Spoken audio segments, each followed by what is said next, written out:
இப்போ நாங்கள் கொண்டு வர்றது வந்து இந்திய அரசும் தமிழ்நாடு அரசும் இந்த அமைப்பு மூலம் உலகம் ஃபுல்லாக தமிழர் வந்து தமிழருக்குள்ளே வியாபாரம் பண்ணணும். அனைவருக்கும் வணக்கம். நான் இப்போது அறிமுகப்படுத்த போவது செல்வகுமார் என்று அழைக்கப்படும் நம்முடைய நண்பர் ஒருவர். இங்கே சந்திச்சதில் மற்ற நன்றி செல்வகுமார் அவர்களே. உங்களுடைய இந்த பயணத்தின் நோக்கத்தை சொல்வீங்களா? என்ன மாதிரி இருக்கு? மற்றது உங்களுடைய செயற்பாடுகள் சந்திரிகா அவர்கள் சொல்லியிருந்தார்கள், முதல்ல சொல்லியிருந்தாங்க. நாங்கள் முதல் ஒரு அறிமுகம் ஒன்று கொடுத்துருந்தோம் உங்களை பற்றி. நீங்கள் வரக்கு முதல் அதை பற்றி சொல்லுங்கள். உங்களை பற்றி இது வந்து நான் வந்து உலகத்தமிழ் வர்த்தக சங்கம், உலகத்தமிழ் வம்சவலை அமைப்பு, ரெண்டு அமைப்புக்கும் நான் தலைவராக இருந்து செயல்பட்டுருக்கேன். 2015 இந்த அமைப்பு செயல்பட்டுருக்கு. இந்த அமைப்பு மூலம் உலகம் ஃபுல்லாக தமிழர் வந்து தமிழருக்குள்ளே வியாபாரம் பண்ணணும், தமிழர் வந்து ஒரு பொருளாதாரத்தில் உயரணும் அப்படின்றது. நம்ம பணம் நம்மக்கிட்ட இருக்கணும். ஒரு விஷயம், நான் ஒரு பொருள் விற்கிறேன்னா அவங்கக்கிட்ட இருக்கணும், இல்லாட்டி இவங்கக்கிட்ட இருக்கணும். ஏதோ ஒரு விதத்தில் அந்த அது வந்து இந்தியாவில் ஒரு சில மாநிலங்களில் அது மாதிரியான அமைப்புகள்லாம் இருக்குது. அதே மாதிரி நம்ம வந்து எல்லா இடத்துலையும் நம்ம வந்து 2ஆம் தர மக்களா 3ஆம் தர மக்களா அப்படிலாம் நம்மளை தாழ்த்தப்பட்டு இருக்கிறோம். நம்ம நிச்சயமாக அது வந்து நம்ம பொருளாதாரத்தில் உயர்ந்த நம்ம வந்து முதல் தரத்துக்கு வந்துடலாம்.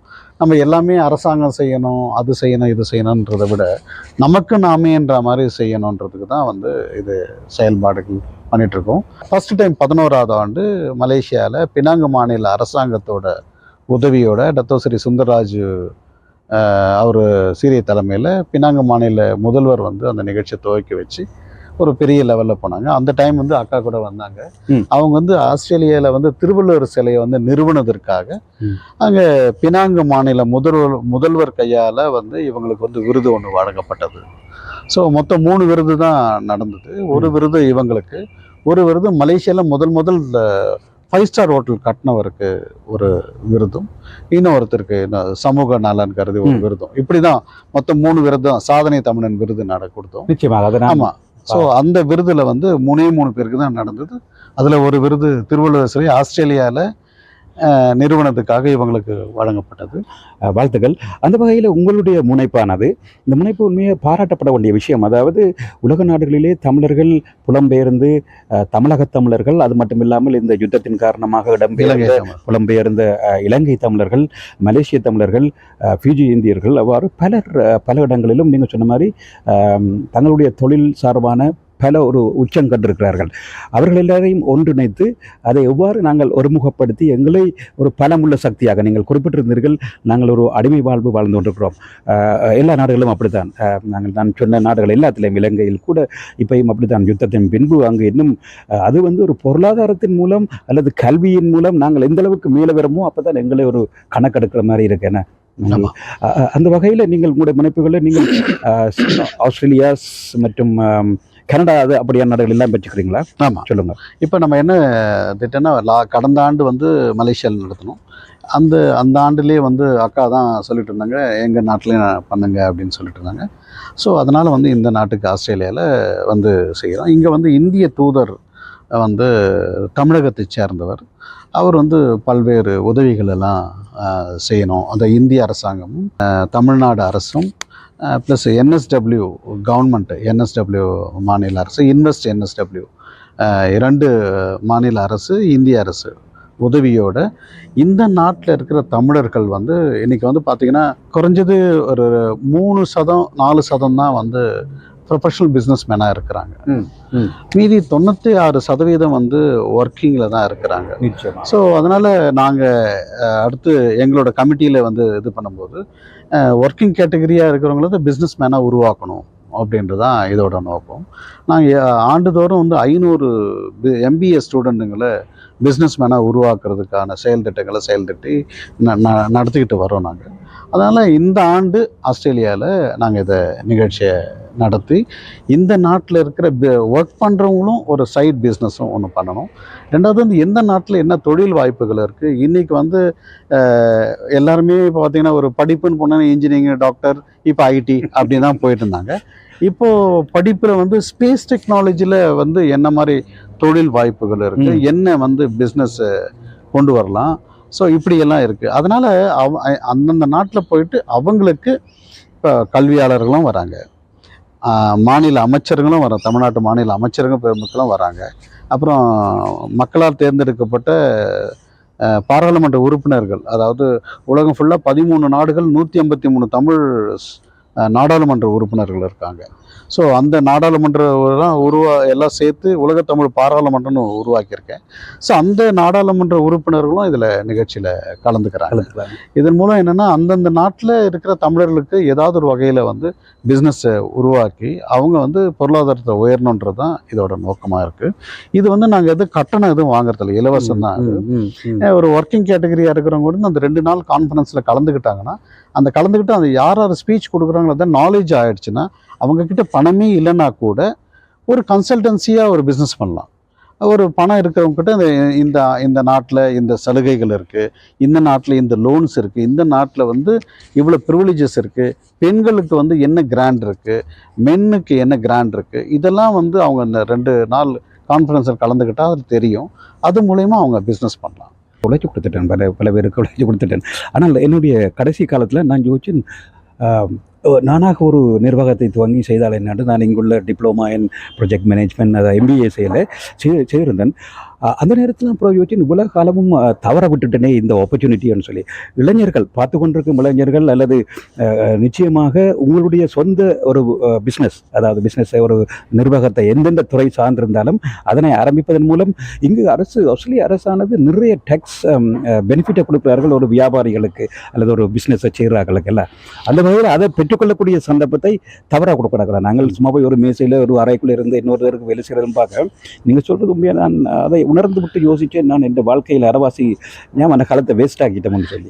இப்போ நாங்கள் கொண்டு வர்றது வந்து இந்திய அரசும் தமிழ்நாடு அரசும் சிறு குறுந்தொழில் அமைச்சகம் வந்து இங்கே வந்து அரங்கங்கள் அமைக்கிறாங்க. சிறு குறுந்தொழில் அமைச்சகங்கள் அரங்கிறாங்க. அந்த அமைச்சகங்கள் மூலயமா இந்த நாட்டில் இருக்கிற சிறு குறுந்தொழில் அதிபர்களை ஒன்றா இணைக்கிறோம். அந்த ஒன்றா இணைச்சி இவங்க உற்பத்தி பண்ணுற பொருட்களை இந்தியாவுக்கு ஏற்றுமதி பண்ணுறோம். இந்தியா மட்டும் இல்லை, கிட்டத்தட்ட 30 நாடுகள்லேருந்து தமிழர்கள் கலந்துக்கிறாங்க. 30 நாடுகள்லேருந்து தமிழர்கள் கலந்துங்க. 80 வர்த்தக சங்கங்கள் கலந்துக்கிறாங்க. 80 வர்த்தக சங்கங்கள் வராங்க. ஸோ இந்த 80 வர்த்தக சங்கங்கள் கூட நீங்கள் வந்து பிஸ்னஸ் நீங்கள் வந்து ரிலேட்டடாக செய்யலாம். ஸோ ஒரு சிலருக்கு டெக்னாலஜி இருக்கும், ஒரு சிலருக்கு வந்து ஒரு ஃப்ரான்ச்சைசி விரிவுபடுத்துவாங்க. இது மாதிரி விஷயங்களை வந்து இது பண்ணலாம். ஒன்றுமே இல்லைனா கூட வந்து எல்லாருக்கூட ஒரு இன்ட்ராக்ட் பண்ணால் அது ஒரு நாலேஜ் அது மூலயமா இப்படி ஒரு நிறுவனம் அல்லது உங்களை மாதிரி ஒரு ஆள் இப்போ ஒரு 10 வருஷத்துக்கு முதல் இங்கே வந்திருந்து அல்லது 20 வருஷத்துக்கு முதல் வந்திருந்திருந்தால் பல்வேறு மாற்றங்களை காணக்கூடியதாக இருக்கும். நான் பார்த்ததில் வந்து கூடுதலாக டொரண்டோ கனடாவில் வந்து தமிழர்கள் நிறையவே இவ்வாறான வேலைகளை செய்து முன்னேற்றம் அடைந்து வருகிறார்கள். அதை நான் பாராட்ட வேண்டும். இந்த நேரத்தில் நாங்கள் கனடாக்கு போகல அதை பார்த்து பெருமைப்படக்கூடியதாக இருக்கிறேன் என்றால் என்னுடைய தமிழர்கள் அங்கே நிறைய பிஸ்னஸ் செய்து சின்ன சின்ன சிறு கைத்தொழில் கூட செய்து வருகிறார்கள்.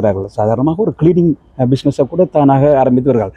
இங்கே பார்த்து அப்படி இல்லை, தாங்கள் தான் போய். ஆனால் இப்பொழுது எதிரியாக வந்திருக்கும் இலங்கை தமிழர்கள் பலர் இங்கு நான் பார்த்துருக்கேன். அவர்கள் கன்ஸ்ட்ரக்ஷன் இண்டஸ்ட்ரி அல்லது கிளீனிங் இண்டஸ்ட்ரி அல்லது ஏதாவது உண்டு. அவர்கள் படித்து வந்து ஒரு எலக்ட்ரீஷியன்ஸ் அப்படி நிறைய அக்கா வந்து அதில் நிறைய அனுபவம் இருக்குது. சொல்லுங்க அக்கா, உங்களுக்கு தெரியுங்களா? இப்போ வந்து ஒருவர் வந்து இந்தியாவிலேருந்து ஒரு புகழ்பெற்ற ஒரு தொலைக்காட்சி நிறுவனத்திலிருந்து தன்னம்பிக்கையை பற்றி பேசுகிறதுக்கு ஒருத்தரை கூட்டிகிட்டு வந்தார்.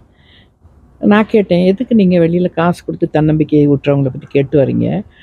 அகதிகளாக வந்தவர்கள் வந்து 28 நாள் 30 நாள் பயணம் செய்து வருகின்றார்கள். இங்கே வருவார்களா என்பது நிச்சயம் இல்லை. ஏதோ ஒரு நம்பிக்கையில் தான் அந்த கப்பலில் ஏறி வர்றாங்க. ஒரு காசையும் கொடுத்துட்டு இடையில ஆமி பிடிக்கலாம் அல்லது கடலில் எதுவும் நடக்கலாம். அந்த ஒரு மன உறுதியோடு வந்து இங்கே அகதி அந்த அந்தஸ்து கிடைக்காமல் ஒரு 5 வருடம் 8 வருடம் கூட இருந்தவர்கள் எல்லாம் இருக்கின்றார்கள். அவருடைய மனைவி பிள்ளைகளை விட்டுட்டு வந்து ஒரு இடத்தில் வேலை செய்து முதலில் வந்து 5 ரூபாய் 10 ரூபாய் கொடுத்து வேலை செய்பவர்களிடம் வேலை செய்கிறார்கள். பிறகு வேலையை கற்றுக்கொண்டு ஒரு ஒழுங்கான ஒரு வேலைக்கு போகும்போது 2 வேலை 3 வேலை செய்து அங்கே வீடு கட்டி அந்த மனைவி மக்களை சந்தோஷமாக வைத்துக்கொண்டு இங்கு இப்போ ஒரு உதாரணத்துக்கு ஒரு ரெஸ்டாரண்ட் என்று சொல்லக்கூடிய உணவகத்தில் வேலை செய்யும்போது அங்கு முதலில் பரோட்டா போட்டுக்கொண்டு எடுபடி வேலை செய்தவர்கள் கொஞ்ச நாளில் பார்த்தீர்கள் என்றால் ஒரு கடையை வாங்குவார்கள். 2-3 பேர் சேர்ந்து வாங்குவார்கள். பிறகு அவர் இன்னொரு கடையை வாங்குவார், ஒரு வீட்டை வாங்குவார், இன்னொரு வீட்டை. இதெல்லாம் எனக்கு வழக்கமாக இந்த அகதிகள் இங்கே வந்தவர்கள் என்னிடம் அந்த வக்கீல் தேவை என்று வரும்போது அந்த புரிந்துணர்வு எனக்கு இருக்கின்றது. அவர்களிடம் இல்லாத தன்னம்பிக்கையே தொலைக்காட்சியில் ஒருவர் கோட்டை மாட்டிக்கொண்டு இப்படி இருக்க வேண்டும் அப்படி இருக்க வேண்டும் என்று சொல்பவரிடம் வந்துவிட முடியும். அப்போ இங்கே இருக்கவங்கள கூப்பிட்டு தான் எப்படி நீங்கள் வளர்ந்தீர்கள், எப்படி வாழ்ந்தீர்கள்னு அந்த நம்பிக்கை இருக்கக்கூடியவர்களுக்கு ஊட்ட வேண்டும். அதில் பார்த்தீங்கன்னு சொன்னால் அவர்கள் எல்லாம் இன்றைக்கு சிறு வர்த்தகர்களாக இருக்கின்றார்கள். இன்று விழாக்கள் நடத்துகின்றார்கள். பெண்டிலில்லை எடுத்துக்கொள்ளுங்கள், தொங்கவியை எடுத்துக்கொள்ளுங்கள், அந்த வர்த்தக அமைப்புகள் எல்லாம் செய்கின்றன. இவற்றை எல்லாம் ஒன்று சேர்க்கும் போது ஒரு பெரிய அமைப்பாக மாறுவதற்கு ஒரு வாய்ப்பு இருக்கின்றது. அதை விட்டுவிட்டு நான் ஐடியில் இருக்கின்றேன், நான் அக்கவுண்டில் இருக்கின்றேன் என்று சொல்லிக்கொண்டு ஒரு சின்ன தொழிலை காட்டிக்கொண்டு நாங்கள் வர்த்தக சங்கம் நடத்துவோம் என்று முன்வருவதை விட இவர்கள் எல்லாரையும் இணைக்க வேண்டும் என்பதுதான் என்னுடைய தாழ்மையான. நிச்சயமாக வரக்கூடிய சந்தர்ப்பம் இருக்கிறார். அந்த நாடுகளிலே உள்ள பாராளுமன்ற உறுப்பினர்களோ அல்லது பெரியவர்கள் பேசக்கூடிய சந்தர்ப்பமாக இருக்கிறது. இதை பற்றி சொல்லுங்கள். அவர்களுக்குள்ள அந்த ஸ்டிக்மான்னு சொல்வார், அதிலிருந்து பொலிக்கிட்டு வராது அதை எவ்வாறு கொண்டு வரலாம், மற்றது கிளையண்ட்டு கொண்டு வரதும் அவர்களுக்கு பெரிய ஒரு சிக்கலாக இல்லை. இப்போ நம்ம இந்த தமிழ்நாடு அரசு இந்த நிகழ்ச்சிக்கு சுய தொழில் செல்ஃப் ஹெல்ப் குரூப் இப்போ கிராமங்களில் பார்த்தீங்கன்னா ஒவ்வொரு 10 பெண்கள் வீட்டில் இருக்க வேலை செய்யாத வீட்டில் இருக்கிற பெண்களுக்கு என்ன பண்ணுறாங்க, சுய உதவி குழுக்கள்லாம் ஃபார்ம் பண்ணி கிட்டத்தட்ட எனக்கு தெரிஞ்சு 98லேருந்து அந்த சுய உதவி குழுக்கள் செயல்பட்டுருக்கு. 1998லேருந்து செயல்பட்டுருக்கு. அந்த 1998லேருந்து செயல்பட்டுருக்க சுய உதவி குழு இன்றைக்கி 1 லட்சத்துக்கும் மேற்பட்ட சுய உதவி குழுக்கள் இருக்குது. இதுக்கு பெண்கள் முன்னேற்றம் உமன் டெவலப்மெண்ட் கார்பரேஷன் ஒன்று இருக்குது.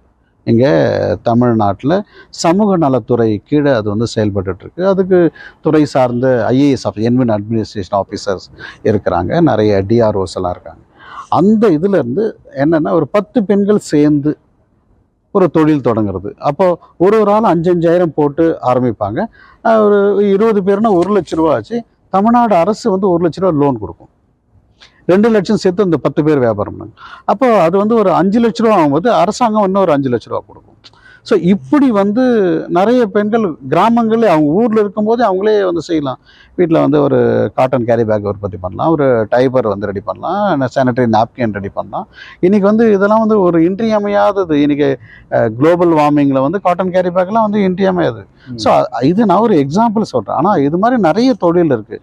வீட்லேயே பெனாயில் தயாரிக்கலாம். வீட்லேயே சவுக்காரன்னு தமிழில் சொல்லுவாங்க, சோப்பு. வீட்லேயே சோப்பு தயார் பண்ணலாம். ஸோ இதெல்லாம் இது மாதிரி உற்பத்தி பண்ணுற நிறுவனங்கள்லாம் இங்கே வராங்க. ஸோ அந்த செல்ஃப் ஹெல்ப் குரூப்னு தமிழக அரசு அமைச்சு வைக்கிறாங்க. அந்த இது அதே மாதிரி எம்எஸ்எம்இ சிறு குறுந்தொழில் அந்த டிபார்ட்மெண்ட் 10 அரங்கங்கள் வருது. அது அவங்க எப்படி சிறு குறுந்தொழில் பண்ணோம், அவங்க ஆஸ்திரேலியாவில் எப்படி டைப் பண்ணலாம், இங்கே இருக்க செல்ஃப் ஹெல்ப் குரூப். அப்புறம் ஸ்டார்ட் அப் தமிழ்நாடு, அதாவது புதுசாக ஸ்டார்ட் பண்ணுறவங்க அதை இங்கே ஆஸ்திரேலியாவில் ஸ்டார்ட் அப் தமிழ்நாடு கூட நாங்கள் இன்வால்வ் பண்ணுறோம். ஸோ அது மாதிரி இப்போ இங்கே என்எஸ்டபிள்யூ அவங்க இன்வால்வ் பண்ணிடுறாங்க. இந்த அரசாங்கம் அவங்க பண்ணியிருக்காங்க. அப்புறம் என்எஸ்டபிள்யூ கவர்மெண்ட்டும் இந்த நிகழ்ச்சிக்கு சப்போர்ட் பண்ணுறாங்க. அரசாங்கம் சப்போர்ட் பண்ணுறாங்க. ஸோ இது இரு மாநில அரசு ஒரு பெரிய இதாக இருக்கும்.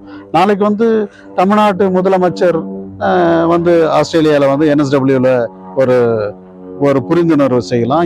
இங்கே இருக்கிற தமிழர்களும் அங்கே இருக்கிற தமிழர்களும் இணைஞ்சு செய்கிறதுக்கு செய்யலாம். இல்லை இந்த என்எஸ்டபிள்யூட பிரீமியர் தமிழ்நாட்டுக்கு போய் செய்யலாம்.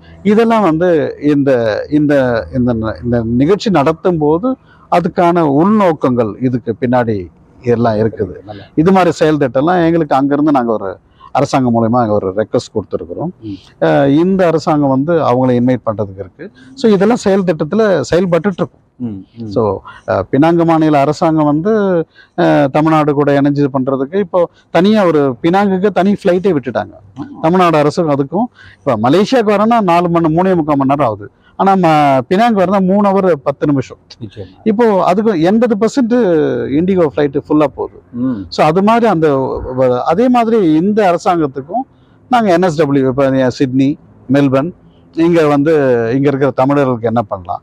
இப்போ இருக்கிற அரசாங்கம், தமிழக அரசு சரி, அரசாங்க உயர்ஸ்தானிகளும் சரி, அவங்க எந்தெந்த நாட்டில் என்னென்ன தமிழர்களுக்கு என்னென்ன உதவி பண்ணணும், போன வரணும். அது இலங்கை தமிழர்களாக இருக்கலாம், தமிழர்களாக, மலேசியா தமிழர்கள் தமிழர் அப்படின்னு இருந்தாங்கன்னா அவங்களுக்கு வந்து என்ன மாதிரி உதவிகள்லாம் செய்யலாம். உதாரணத்துக்கு என்ஆர்டி டெஸ்க்கு அக்கா தான் வந்து இங்கே ஆஸ்திரேலியாவுக்கு தலைவராக இருக்கிறாங்க. தமிழக அரசு NRT டெஸ்க்னு ஒன்று வச்சிருக்காங்க, நான் ரெசிடென்ட் தமிழ். ஆமாம். அதற்கான அந்த அவங்களுடைய பிரதிநிதியாக தமிழ் வளர்ச்சி மன்றம் தான் செயல்படுது. அவங்களுடைய எல்லா வேலைகளையும் நாங்கள் தான் இங்கே பார்த்தோம். நன்றி நன்றி. அது நல்ல விஷயம். நீங்கள் இப்போ என்னன்னா அது சம்பந்தமாக இப்போ நான் சொல்கிற மாதிரியான சில விஷயங்களை நாங்கள் கேட்டுக்கொண்டிருக்கிறார்கள். பெற்றுக்கொள்ளணும்னா உங்கள்கிட்ட வந்தால் இங்கே கண்டக்ட் பர்சனாக இருப்பீங்கன்னு நினைக்கிறேன். இல்லை அந்த ஒரு முயற்சி, அதாவது ப்ராடக்ட் மட்டும் இல்லாமல் சர்வீசஸ் இருக்குது தானே. இப்போ ஐடி சர்வீசஸோ இல்லாட்டி என்ஜினியரிங் சர்வீசஸ் அல்லது கட்டடத்துறையிலோ அல்லது மெடிக்கல் சம்பந்தமான நாலேஜ் வந்து புலம்பெயர் நாடுகளில் பலர் வெவ்வேறு நாலேஜை வச்சுக்கணும். ஸ்கேனிங் அல்லது இசிஜி அப்படியான எல்லாம் அது இந்தியாவிலும் இப்பொழுது பல சிறப்பாக இருக்கிறது. இதை எவ்வாறு அங்கு எடுத்து செல்லலாம்? மருத்துவ சுற்றுலான்றது வந்து ஒரு பெரிய மார்க்கெட். இன்னைக்கு வந்து இங்கே வந்து ஒரு ஹார்ட் சர்ஜரி பண்ணோம்னா ஒரு சின்ன வேலை செய்கிறவங்க வந்து அவங்களுக்கு வந்து இந்த அரசாங்கம் இலவசமாக பண்ணுது. ஒரு சில ப்ரைவேட்டாக அவசரமாக இப்போ பண்ணால் ப்ரைவேட்டில் போய் பண்ணும்போது பெரிய பொருட்செலவாகுது. அதை வந்து இலங்கையிலேயோ இல்லை தமிழகத்திலேயோ இந்தியாவிலோ பண்ணுறதா இருந்தால் 70% வந்து குறைஞ்ச செலவு வந்து செய்யக்கூடியதாக இருக்கும். அது மாதிரி இருக்குது. இதுலேயே இன்னொரு விஷயமும் இருக்குது. ஒரு நாடுகளில் அந்த மெடிக்கல் இன்சூரன்ஸ்ன்றது அந்த நாட்டுக்குள்ளே தான் வந்து அந்த இன்சூரன்ஸ் செயல்படும். ஆமாம், வெளிநாட்டில் செயல்படாது. அந்த எங்களோட அமைப்பு மூலயமா இந்த நாட்டோட இன்சூரன்ஸும் வெளிநாட்டில் கேஷ்லெஸ்ல செய்கிற அளவுக்கு பண்ணக்கூடிய வழிமுறைகள்லாம் இருக்கிறதா இருக்கு. இங்கே வந்து நாங்கள் வந்து இங்கே இருக்கிற மெடிக்கல் அசோசியேஷன் இப்போ நாங்கள் ஒவ்வொரு நாடுகளில் இப்போ நாங்கள் வந்து உலகம் ஃபுல்லாக தமிழ் டாக்டரை ஒன்றா இணைச்சிட்டு வரோம். அதுக்குன்னு ஒரு 8 ஆண்டுகள் வந்து யாருக்குமே வந்து உடனடியாக டாக்டர் வந்து ஒரு மீட்டிங் போடணும் இல்லை ஒரு அசோசியேஷன் ஃபார்ம் பண்ணால் முடியாது. எப்படி இந்திய மெடிக்கல் கவுன்சில் இருக்கோ, எப்படி இலங்கை மெடிக்கல் கவுன்சில் இருக்கோ, அதே மாதிரி வேர்ல்டு வைடு வந்து ஒரு நாட்டிலையும் தமிழ் மெடிக்கல் கவுன்சில் ஃபார்ம் பண்ணிட்டு வரோம். அதில் வந்து அந்த டாக்டர்ஸ்லாம் ஒன்றா இணைச்சிட்டோம். ஆண்டுதோறும் அழைச்சி விருது கொடுக்குறோம். அந்த விருதில் கூட பார்த்தீங்கன்னா இங்கே ஆஸ்திரேலியாவிலேருந்து டாக்டர் கேதீஸ்வரனை வந்து 2023 கேரளா ஆளுநர் கையால் அவருக்கு விருது கொடுத்து கௌரவித்தோம். ஸோ அது மாதிரிலாம் செஞ்சுருக்கோம். அந்த டாக்டர்ஸ் இங்கே சவுத் இந்தியா ஃபுல்லாக இருக்கிற டாக்டர்ஸ் அசோசியேஷன்ஸ் இருக்குது. அவங்க கூட இணக்கமாக பேசிகிட்டு இருக்கோம்.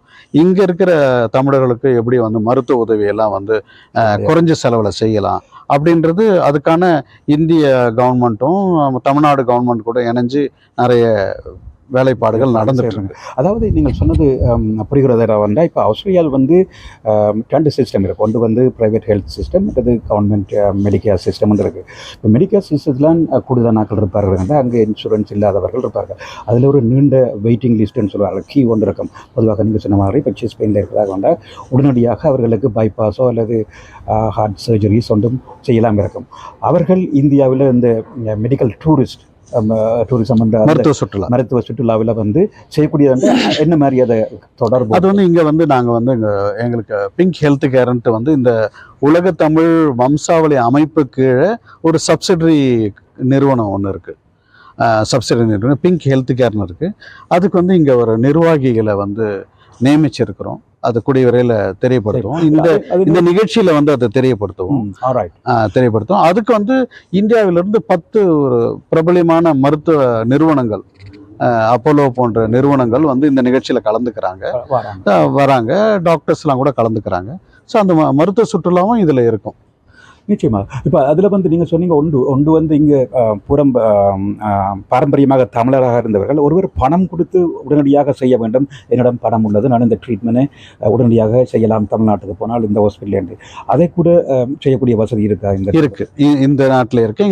இங்கே வந்து ஒரு இங்கே இருக்கிற ஹெல்த் டிபார்ட்மெண்ட் கூட பேசிகிட்டு இருக்கோம்.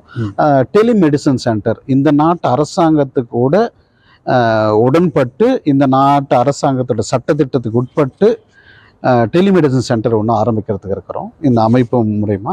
அது மூலயமா வந்து இங்கேருந்து இப்போ ஒரு டாக்டர்கிட்ட உடனடியாக அங்கே போகணுன்னு அவசியம் இல்லை. இன்றைக்கி ஒரு உடம்பு சரியில்லைன்னா இங்கேருந்து மெடிக்கல் இப்போ வந்து அமெரிக்காவிலேயோ இல்லை வந்து இந்தியாவிலேயோ இல்லை இலங்கையிலேயோ இப்போ நிறைய பேர் புலம்பெயர் தமிழர்கள் இப்போ இலங்கையில் இருக்கிற டாக்டர் கூட கன்சல்ட் பண்ணணும்னு நினைப்பாங்க. ஸோ அந்த இலங்கைக்கும் வந்து அந்த டெலிமெடிசன் சென்டர் வந்து ஒன்று இங்கே நிறுவனத்துக்கு இருக்கிறோம். அதுக்கான பேச்சுவார்த்தைகள் போயிட்டுருக்கு. அதுக்கான ஒரு சின்ன முதலீட்டாளர், ஸ்மால் தான், பெருசாலாம் இல்லை, ஒரு $7,000 இருந்தால் அந்த டெலிமெடிசன் சென்டர் ஆரம்பிச்சிடலாம். ஸோ அப்படி வந்து ஒரு 2-3 பேர் வந்து இங்கே வந்திருக்கிறாங்க, நாங்கள் வந்து செய்கிறோம்னு சொல்லியிருக்காங்க. அதுக்கு வந்து மெயினாக வந்து இந்த டாக்டர்ஸ் கூட நாங்கள் டைப் பண்ணுறோம். இங்கே தென்னிந்திய டாக்டர்ஸ் அசோசியேஷன் ஒன்று இருக்குது. ஸோ அவங்க கூட நாங்கள் பேசிகிட்ருக்கோம். அவங்க கூட டைப் பண்ணி அந்த இதுவும் சரி. ஏன்னா இப்போ அக்காவோ இல்லை நானோ இல்லை நீங்களோ சொன்னால் யாரும் வந்து ஒரு வலி இருக்கிறவன் நம்ப மாட்டான். ஒரு டாக்டர் சொல்லும்போது தான் அவங்க நம்புவாங்க. ஸோ அந்த துறை சார்ந்த ஆளுங்க கூட வந்து நம்ம நன்றி செல்வகுமார் அவர்களே. மற்றது இன்னும் கேட்கணும்னாச்சுனால இப்போ நாங்கள் பிஸ்னஸை பற்றி கழிஞ்சிருந்தோம், மெடிக்கல் டூரிசம். பட் இன்னும் வந்து கூடுதலாக கல்வி, அதாவது இங்கே உள்ள ஒரு நீங்கள் சொன்ன மாதிரி MBA செய்ய வேணும், ஒரு டிகிரி ஒன்று செய்ய வேணும், ஃபுல் டைமான மருத்துவத்தில் செய்ய வேணும், பட்டம் பெற வேண்டி இருக்குன்னு சொன்னால் இங்கே சில பேருக்கு கிடைக்காது. அவர்கள் எவ்வாறு மருத்துவ கல்வி மருத்துவ கல்வி இந்தியாவில் வந்து NRI கோட்டாஸில் வந்து நம்ம போகலாம். அது வந்து இந்தியனாக இருந்தால் இந்தியாவில் போய் ஒரு நீட் எழுதி அவங்க பண்ண முடியும். அது இல்லை நம்ம வந்து இந்தியாவுக்கு போக வேண்டாம் அப்படின்னா மலேசியா போனீங்கன்னா அதுக்கு நீட் எல்லாம் கிடையாது. ஸோ மலேசியாவில் போயிட்டு நம்ம வந்து பணம் கட்டி படிக்கலாம், அது வாங்கி கடன் வாங்கி நம்ம படிக்கலாம். ஸோ மலேசியாவில் இந்த இதில் வந்து எஜுகேஷன் டூரிசமும் இந்த ஒரு டூரிசம்னு ஒரு பெவிலியன் ஒன்று போடுறோம். அதுல வந்து medical tourism, property tourism, education tourism. இதில் வந்து பார்த்தீங்கன்னா இப்போ லண்டனில் போய் படிக்கணும்னா லண்டன்லேருந்து ஒரு இன்ஸ்டியூஷன் வராங்க, இங்கே வந்து இது போடுறாங்க. அதே மாதிரி கனடாவிலேருந்து எஜுகேஷன் இன்ஸ்டியூஷன் வந்து ஸ்டால் போடுறாங்க. ஸோ இப்போ மாணவர்கள் வந்து நான் கனடாவில் போகணும், கனடாவில் போயிட்டு வேலை செஞ்சுட்டே படிக்கணும், போகணும், வரணும்னா அதுக்கான எதுவும் தகவல்கள். இது வந்து பார்த்தீங்கன்னா இந்த இது வந்து வியாபாரம், சர்வீஸு எல்லாமே இதில் கலந்துருக்கு. அப்புறம் வந்து கான்ஃபரன்ஸ் நடக்குது, கிட்டத்தட்ட 2 நாள் வந்து கான்ஃபரன்ஸ் பல்வேறு துறை சார்ந்த வல்லுநர்கள் பேசிகிட்டே இருப்பாங்க. எக்ஸிபிஷன் ஃபஸ்ட்டாக இருக்கும், அடுத்தது பிஸ்னஸ் டு பிஸ்னஸ். இப்போ நீங்கள் இருக்கிறீங்க, ஒரு பல்வேறு தொழில் செய்யணும்னு இருக்கிறீங்க, ஒன்றும் தெரியாது, ஆனால் தொழில் தெரிஞ்சுக்கணும்னா அது மாதிரி ஒரு 50 தொழிலதிபர்கள் வந்து 50 டேபிள் உட்காந்துட்டு இருப்பாங்க. அவங்க கூட நீங்கள் உட்காந்து நீங்கள் டிஸ்கஸ் பண்ணலாம். டைம் ஃபிக்ஸ் பண்ணி அந்த 2 நாளில் டைம் ஃபிக்ஸ் பண்ணலாம். ஃப்ரண்ட்லேயே ஒரு இது ஒன்று இருக்கும், டேபிள் இருக்கும், அவங்க அப்பாயின்மெண்ட் ஃபிக்ஸ் பண்ணி கொடுப்பாங்க. ஒரு 10 நிமிஷம் பேசிட்டு அவங்க கூட நீங்கள் தொழில் முறை அவங்களோட கருத்தெல்லாம் கேட்டிங்கன்னா அவங்களே வழி பண்ணி கொடுப்பாங்க. ஸோ அப்படியும் வந்து B2Bயும் பிஸ்னஸ் டு பிஸ்னஸ் இருக்குது. எங்கள் தமிழ்நாடு அரசு வந்து டைடல் பார்க்கே வந்து இங்கே ஸ்டால் போடுறாங்க. அந்த டைடல் பார்க் மூலயமா வந்து ஒரு 10 IT கம்பெனிஸும் இங்கே வராங்க. இப்போது இன்னைக்கு வந்து AI டெக்னாலஜி வந்து அதிகப்படியாக நாட்டை ஆளப்போகுது. ஸோ அந்த டெக்னாலஜியை வந்து நம்ம ஆஸ்திரேலியா இருக்கிற தமிழர்கள் வந்து தெரிஞ்சுக்கணும் அப்படின்றதுனால வந்து அது மாதிரி ஒரு 10 நிறுவனங்கள் வராங்க, IT நிறுவனங்களும் வராங்க, சோலார் வராங்க, விண்மில் வராங்க, லித்தியம் பேட்டரி, 2 வீலர், அது EB பைக் வராங்க. இது மாதிரி நிறுவனங்கள்லாம் வராங்க. அப்புறம் டெக்ஸ்டைல் டிபார்ட்மெண்ட் வருது. நாங்கள் வாராங்கள்னு சொல்லிக்கலாம் ஆக்கள் பார்த்து கொண்டிருக்கிறார்கள் யோசிப்பாங்க. இப்போ டிசம்பர் மாதம் இந்த ஃபோரம் டிசம்பர் 6 மற்றும் 7ஆம் தேதிகளில் ஸ்டான்ஹோப் லீஷர் சென்டர், பிளாக் டவுனில் இருக்கிற ஸ்டான்ஹோப் சென்டரில் அந்த ஹாலில் தான் நடக்குது. இது வந்து இலவசம், இது வந்து கட்டணம் எதுவுமே கிடையாது. ஆனால் ஒன்று ஒரு கூகுள் ஃபார்ம் மட்டும் உங்கள் மீடியா மூலயமா உங்களுக்கு நான் தரேன். அந்த கூகுள் ஃபார்மில் வந்து ஃபில்அப் பண்ணி வரணும். ஏன்னா வரவங்களுக்கு சீட் அரேஞ்ச்மெண்ட்ஸ், உட்காந்து பார்க்கணும், வந்து நின்று பார்க்கறது நல்லா இருக்காது. அந்த சீட் அரேஞ்ச்மெண்ட்ஸ் அவங்க வந்து காலையில் செஷனா இல்லை மத்தியான செஷனா இல்லை 2 நாளும் முழு நேரம் இருக்க போகிறாங்களா அப்படின்ற மாதிரி அதுக்கு வந்து ஒரு கூகுள் ஃபார்ம் மட்டும் போடுவோம். அது இலவசமாக பேர், இமெயில் ஐடி, மொபைல் நம்பர் 3 தான், வேற எதுவும் கஷ்டமாக இருக்காது. QR-ம் இன்ட்ரடியூஸ் பண்ண வரும். ஸோ இதெல்லாம் இன்ட்ரடியூஸ் பண்ண உங்கள் ஊடகம் மூலயமாவே அதை வந்து தெரியப்படுத்தி அவங்களெல்லாம் வந்து இலவசமாக வந்து பயனடையலாம். நமக்கு வந்து ஒன்று வேலை செய்தாலும் வந்து ஒரு சைடில் ஒரு பிஸ்னஸ் பண்ணுன்றதுக்காக தான் இதை நடத்துகிறோம். அடுத்ததாக வந்து தொழில் வாய்ப்புகளை தேடுறவங்க, நான் ஒரு பிஸ்னஸ் பண்ணணும் அப்படின்னு இருக்கணும். அதே மாதிரி இளைஞர்கள் வந்து பிஸ்னஸ் கம்யூனிட்டி ஆக்கணுன்றதுக்காக அவங்களுக்கு ஒரு தனி செஷன் இருக்குது. உமன் ஆண்டர்பிரனர்ஸுக்கும் தனி செஷன் இருக்குது. கடந்த ஆண்டு இவங்க வந்திருந்தாங்க, உமன் எல்லாம் 2 நாள் நிகழ்ச்சியில் இருந்தாங்க. முதல் நாள் நிகழ்ச்சி CM ஆனர் பண்ணார். செகண்ட் நாள் வந்து உமன் லீடர்ஷிப் பற்றி இவங்க பேசினாங்க. ஒரு IAS officer, lady IAS officer வந்து பேசினாங்க. அது மாதிரி நிறைய லேடிஸ்லாம் பேசினாங்க. அது பெண்களுக்கான ஒரு தனி அமர்வும் இந்த நிகழ்ச்சியில் இருக்கும். உண்மையாக பார்த்து கொண்டிருக்கிறார்கள், சிட்னியில் இருக்கிறார்களுக்கு அந்த இடம் தெரியும். வளமையாக சிட்னியில் உள்ள தமிழ் கலை மற்றும் பண்பாட்டு கழகம் அந்த நிகழ்ச்சி அந்த பெரிய ஒரு வென்யூவில் நடத்துவாங்க. அந்த இடத்துல அந்த Blacktown Stanhope Gardens wave swimming பூலுக்கு பக்கத்தில் இருக்குது அந்த இடம் பெரிய ஒரு இடம். 2 நாள் டிசம்பர் மாதம் 6 மற்றும் 7ஆம் தேதியில் நடைபெற இருக்குது. உண்மையிலேயே மிக்க சந்தோஷமாக இருக்குது நீங்கள் இதை எடுத்து சொல்கிறதுக்கு. இப்போ இதில் வந்து அதாவது இந்திய சிட்டிசனாக இருக்கணும்ன்ற ஒரு இது இருக்குது, அப்படி ஒன்றும் இல்லைல்ல? தமிழர்கள் யார் வேணா வரலாம். தமிழர்கள் மட்டும் இல்லை, இந்த இதுக்கு வந்து இந்தியர்களாக இருக்கிறவங்க எல்லாருமே நம்ம இன்வைட் பண்ணுறோம். அவங்க வந்து தெலுங்கா இருக்கலாம், கன்னடமாக இருக்கலாம், மலையாளியாக இருக்கலாம், யாராக இருந்தாலும் வரலாம், பெனிஃபிட் அடையலாம். நம்ம செய்கிறது வந்து மெயினாக தமிழர்களுக்காக நம்ம செய்கிறோம். மீதி பேரும் வராங்க. கிட்டத்தட்ட இங்கே இருக்கிற இது வரைக்கும் அசோசியேஷன்ஸ், வர்த்தக சங்கங்கள் 80க்கும் மேற்பட்ட வர்த்தக சங்கங்கள் வந்து பதிவு பண்ணியிருக்காங்க இந்த நிகழ்ச்சியில் கலந்துக்கிறேன்னு சொல்லிட்டு அசோசியேஷன்ஸ். இதில் இன்னொரு விஷயம், நம்ம வந்து இது வந்து 2 நாள் நிகழ்ச்சி பிஸ்னஸ் மட்டும் இல்லை, கலை, கலாச்சாரம், பாரம்பரிய உணவு, உடை இருக்கு. இப்போ காலையில் வந்து இனாகுரல் செஷன் இருக்கும், காலைல 10லேருந்து 11 இனாகுரல் செஷன்.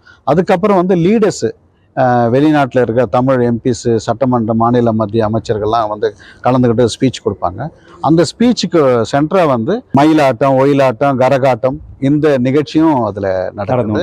அது வந்து ஆஸ்திரேலியாவில் இருக்கிற குழந்தைகள் ஏன்னா நம்மளோட அடுத்த தலைமுறை மொழியை வளர்க்கணும், அடுத்த தலைமுறையினருக்கு நம்ம கலை கலாச்சாரத்தை கொண்டு போகணும், நம்ம பாரம்பரிய உணவை கொண்டு போகணும்.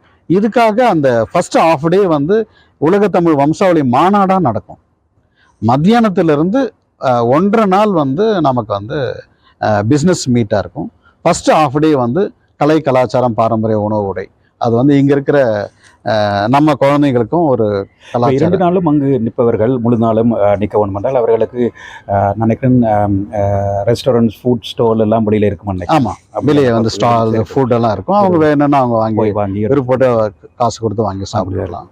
அது மாதிரி இருக்கும்.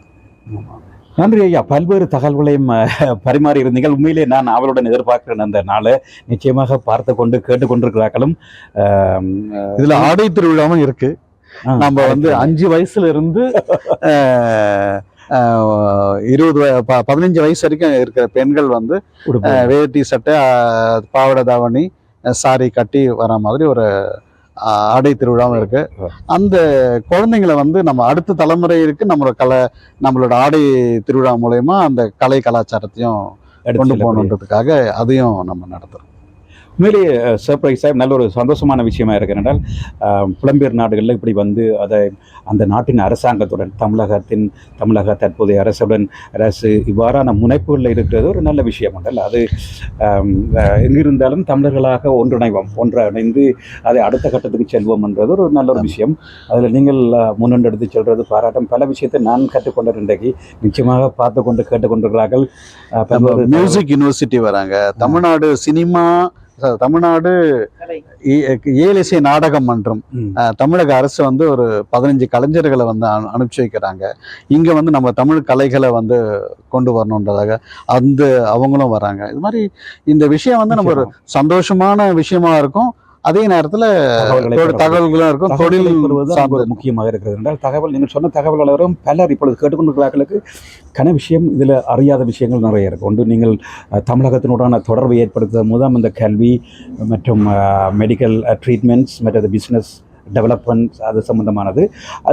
அது ஒரு முக்கிய இதாக இருந்து கொண்டிருக்கல. அது எவ்வாறு அடுத்த கட்டத்துக்கு பல பேருக்கு ஒரு யோசனையாக இருக்கும். என்னோட பிள்ளையை படிப்பிக்க போகிறோம், என்னுடைய வருத்தத்தை குணமாக்க போகிறோம், இங்கே இருந்து நான் என்ன மாதிரி சுகமடையலாமா அல்லது அரசு உள்ள கட்டுப்பாடுகள் அப்படியான விஷயம் இருக்குது. நீ தங்களுடைய பிஸ்னஸை என்ன மாதிரி டெவலப் பண்ணலாம், அதுக்கு ஒரு தீர்வு இருக்கிறது. வாரங்கள் வந்து கணிதங்கள் சந்திங்கள் அந்த மாதிரி இருக்குது. அதுக்கு முதல் இந்த டிசம்பர் மட்டும் எங்களுக்கு நாள் இருக்குது. இப்போ இன்றைக்கு ஆகஸ்ட் 16ஆம் தேதி சனிக்கிழமை பேசிக்கொண்டிருக்கிறோம். அதுக்கு முதல் யாராவது இது பற்றி அறிய வேண்டுமென்றால் உங்களோட என்ன மாதிரி தொடர்பு கொள்ளலாம்? என்னோட எண் வந்து வாட்ஸ்அப் பகிரி எண். அது வந்து மலேசியா எண்ணில் தான் இருக்கிறேன், பகிரியா. நீங்கள் 006016166708 அதில் வந்து என்னுடைய நேரடியாகவே தொடர்பு கொள்ளலாம், அவங்களோட தகவலை பரிமாறலாம். இங்கே வந்து அக்கா வந்து இந்த இதில் வந்து ஒரு ஒருங்கிணைப்பாளராக இருக்கிறாங்க. இங்கே வந்து ஒரு ஸ்ட்ராட்டஜிக் பார்ட்னராக ஒரு நிறுவனத்தை அப்பாயிண்ட் பண்ணியிருக்கோம். ஸோ அது மாதிரி நிறைய அமைப்புகள் இருக்குது. கூடிய விரைவில் வந்து அந்த போஸ்டர்ஸ் எல்லாம் வந்து வெளியிடுவோம். ஒரு பெரிய ப்ரெஸ் கான்ஃபரன்ஸ் இந்தியாவில் தமிழக அரசு மூலயமா ஒரு ப்ரெஸ் கான்ஃபரன்ஸு அது ஒன்று நடத்துகிறோம். அதுக்கப்புறம் வந்து தொடர்ச்சியாக இதெல்லாம் வரும், தகவல்லாம் வந்துகிட்டே இருக்கும். பார்த்து கொண்டிருக்கிறார்கள். நிச்சயமாக நீங்கள் உங்களுக்கு அவசர தேவையாக இருந்த இப்போ டிசம்பர் மட்டும் வெயிட் பண்ணாத இயலாத ஆட்கள் கூட இருக்கணும், மருத்துவ தேவைகளுக்காக அல்லது கல்வி ஏதாவது ஒன்றுக்காக உடனே நீங்கள் அண்ணா குறிப்பிட்ட அந்த தொலைபேசி இலக்கத்தில் தொடர்பு கொள்வதன் மூலம் முடியாட்டி என்ன தொடர்பு கொள்ளலாம். என்னுடைய எண் வந்து சிட்னி நம்பர், ஆஸ்திரேலியா நம்பர் 0433 099 000 0433099000. தொடர்பு கொள்ளுங்க, நான் அவரை தொடர்பு கொள்கிறேன். நிச்சயமாக நான் அதை திரும்பவும் இருக்க அப்ளக்கமாக அந்த டைட்டிலில் போட்டு விடுறேன். உங்களுடைய நம்பர்களை அவர்கள் பெற்றுக்கொள்வார்கள். பல விஷயங்களை பெற்றிருக்கிறோம், பல விஷயங்களை கருத்துக்களை நாங்கள் அறியக்கூடியதாக இருக்குது. குறிப்பாக இது வந்து மக்களுக்கு தேவையாக இருக்குது. இப்போ இன்னும் அந்த ஒரு பாலமாக, ஒரு இணைப்பு பாலமாக இருந்து செயற்பட்டு கொண்டிருக்கிறார்கள். நீண்ட காலமாக புலம்பெயர் மக்கள் இழந்திருந்த ஒரு விஷயம் தான் சொல்லலாம், மிஸ்ஸிங்காக இருந்ததில்ல. இதை வந்து பீஸாக எடுத்து நீங்கள் கனெக்ட் பண்ணி ஒரு உருவத்தை கொடுக்குறீங்க, அதுக்கு அடுத்த கட்டத்துக்கு போகக்கூடிய மாதிரி. வாழ்த்துக்கள் ஐயா. நான் இதுவரைக்கும் கேட்காமல் அல்லது கதைக்காமல் இருந்தேன்னு சொல்லி ஏதாவது ஃபீல் பண்ணி நிறைவாக நீங்கள் ஏதாவது சொல்ல விரும்புகிறீங்களா? இல்லை, இந்த நிகழ்ச்சிக்கு அவசியம் வாங்க. இது வந்து ஒரு கட்டணமில்லாத ஒரு நிகழ்வு. அவசியம் வந்துட்டு இந்த நிகழ்ச்சியில் கலந்துங்க. ஒன்று, உலகம் ஃபுல்லாக இருக்கிற 30 நாடுகளுக்கு மேற்பட்ட தமிழர்கள் கலந்துக்கிறாங்க. அந்த தமிழர்கள்ட்ட நீங்கள் ஒரு உறவை புதுப்பிச்சுக்கலாம். பிஸ்னஸ் இல்லைன்னா கூட அவங்க கூட ஒரு ரிலேஷன்ஷிப்பில் நம்மளோட பையனை அந்த நாட்டுக்கு படிக்க வைக்கும் போது ஏதாவது ஒரு உதவிக்காக இருக்கலாம். அது மாதிரி விஷயங்களை இது பண்ணலாம். உறவுகளும் புதுப்பிக்கலாம், நம்ம கலை கலாச்சாரத்தையும் கொண்டு போகலாம். ஒரு இன்ஃபர்மேட்டிவான விஷயத்த ஒரு நாலேஜாக எடுத்துக்கலாம். இந்த நிகழ்ச்சிக்கு அவசியம் வாங்க. தொழில் வாய்ப்புகளை தேடுவோர் கண்டிப்பாக 2 நாளும் வந்து இதில் வந்து இந்த கான்ஃபரன்ஸில் கலந்துக்கிட்டு பயனடைங்க. அதே மாதிரி நீங்கள் சந்திக்க முடியாத அமைச்சர் பெருமக்கள், மாநில மத்திய அமைச்சர்கள், சட்டமன்ற உறுப்பினர்கள், பாராளுமன்ற உறுப்பினர்கள், பல்வேறு நாடுகளில் இருக்கிற தமிழர்கள், நீங்கள் தமிழ்லே பேசக்கூடிய தமிழர்களும் இதில் வராங்க. அதில் வந்து அவங்க கூட எல்லாருக்கூட நீங்கள் பழகி உங்களோட அறிவு சார்ந்த, அரசு சார்ந்த விடயங்களை நீங்கள் தெரிஞ்சுங்கன்றது என்னோட ஆவலாக இருக்குது. இந்த நிகழ்ச்சி மூலமா என்னை வந்து உங்கள்கிட்ட ஆஸ்திரேலியா மக்கள் மட்டும் இல்லை, இணைய ஊடகமாக இருக்குன்னா உலகம் ஃபுல்லாக இருக்கிற தமிழர்கள், வெறும் ஆஸ்திரேலியா மக்கள் மட்டும் இல்லை, உலகம் ஃபுல்லாக இருக்கிற தமிழர்களும் கட்டணம் இல்லாமல் வந்து கலந்துக்கலாம். மிக்க நன்றி. நீங்கள் பல்வேறு தகவல்களை சொல்லியிருந்தீங்கள். உலகளாவிய ரீதியில் பார்த்து கொண்டிருக்கும் மக்கள், இது சிட்னி சம்மந்தப்பட்டது மட்டுமல்ல. நீங்கள் கனடாவில் இருந்த என்ன, ஜெர்மனியில் இருந்த என்ன, நோர்வேயில் இருந்த என்ன, சுவிஸில் இருந்த என்ன, மலேசியா, பலர் இருக்கிறீர்கள் பார்த்து கொண்டு, இலங்கையில் இருக்கிறார்கள் கூட. இந்த நிகழ்வில் நீங்கள் பல்வேறு முயற்சிகளில் ஈடுபடுபவர்களுக்கு ஒரு விஷயம் நல்ல ஒரு நிகழ்வாக அமைய இருக்கிறது என்பதையும் தெரிவித்துக் கொள்கிறோம். நிறைவாக அக்கா, நீங்கள் ஏதாவது சொல்ல போறீங்களா? எல்லாரும் மாறுங்கள், ஒரு கோடி தேர்ந்தெடுப்பது தான் நம்முடைய தமிழர்களுக்கு இன்றைக்கு தேவையான ஒரு அம்சமாக இருக்கிறது. ஒரு வர்த்தகர்களை ஒருங்கிணைக்கும் அல்லது உலக அளவில் ஒருங்கிணைக்கும் முதல் நிகழ்வு சிட்டியில் நடக்கின்றது. எல்லோரும் பாருங்கள், பங்கு கொள்ளுங்கள், பெருமை கொள்ளுங்கள். உண்மையிலேயே பெருமை கொள்ளுங்கள். நல்லபடியாக சொல்லிடுங்கள். தமிழர்களாக வாழ்வோம், தமிழர்களாக ஒன்றிணைவோம், பெருமை கொள்வோம். உலகளாவிய ரீதியில் தமிழ் என்ற பிள்ளைகள் கூட இப்பொழுது தமிழர் என்று சொல்வதில் பெருமை அடைகின்றார்கள். அவர்கள் இங்கு பிறந்தவர்களாக இருக்கலாம், இனி பிறக்கக்கூடிய இருக்கிறவர்கள். தமிழர்களாக நாங்கள் ஒன்று சேருவோம், வாருங்கள் என்று கூறி இந்த நேரத்தை பொருட்படுத்தாது நீங்கள் இந்த குறுகிய கால அவகாசத்தையும் நாங்கள் கேட்டவுடனே இந்த செவியை அல்லது கலந்துரையாடலை வழங்குவதற்கு இத்தனை கஷ்டத்து இத்தனை அப்பாயின்மெண்ட்ஸுக்கு மத்தியிலையும் ஓமன் சொன்னதுக்கு உங்களுக்கு நன்றியை, அக்ரி பண்ணதுக்கு நன்றியையும் வாழ்த்துக்களையும் தெரிவித்துக் கொள்கிறேன்.